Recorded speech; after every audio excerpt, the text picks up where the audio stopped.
Hi everyone. Today I thought I would give you a little bit of a demonstration with how to create graphs within Google Sheets. So for this mini assignment, you have the option to do it in Google Sheets, or you can create your own if you're more comfortable doing that by hand. But I thought I'd give everyone a bit of a demonstration of how to use the Google Sheet version. So in the assignment, I've given you very clear instructions of what values to use for X and Y axes. Within Google Sheets, I'm going to make an X column and a Y column. So I'm going to just create some random numbers here. I'll just go up to the number 7, let's say, and then my Y values, whatever those happen to be in that data set.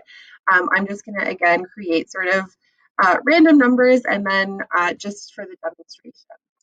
So obviously for you, you are going to create titles for this. It's not going to say X and Y, right? I've said that within the instructions.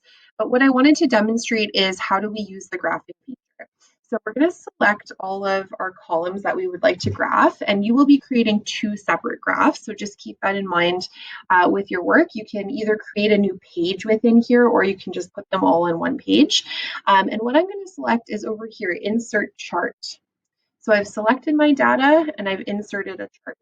So here is my chart, and I'm going to try to edit a few things. So first of all is the title, right? I've put Y versus X.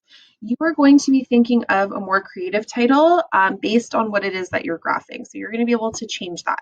Also on the X and Y axes, you're going to see that there are titles there as well.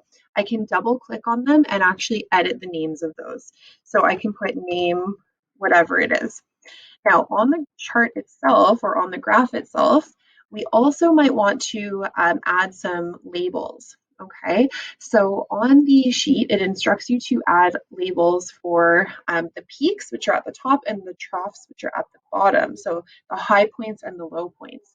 So what we do for that is I'm going to click on customize. So how I got here was I double clicked on my chart and then I got into here.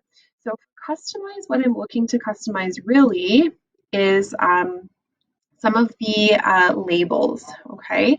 So I can actually click over here onto a point, and it's going to pop up with what I've actually clicked. So if I click on a data point, it's going to come into that sort of customized screen. So as I scroll down here, I want to point out there's one that says data labels. So I want to click on data labels, and up pops these numbers, okay? Now, of course, in the instructions I've given you, I don't want these numbers there. I want to actually edit these out and put in for the peaks, the high points, and the troughs, the low points. I do want to put in actual chemical symbols. So let's say that this one was for helium. I'm just making it up. I would put HE.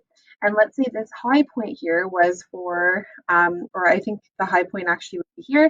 I'm going to double click on that value and I can type in whatever the symbol is.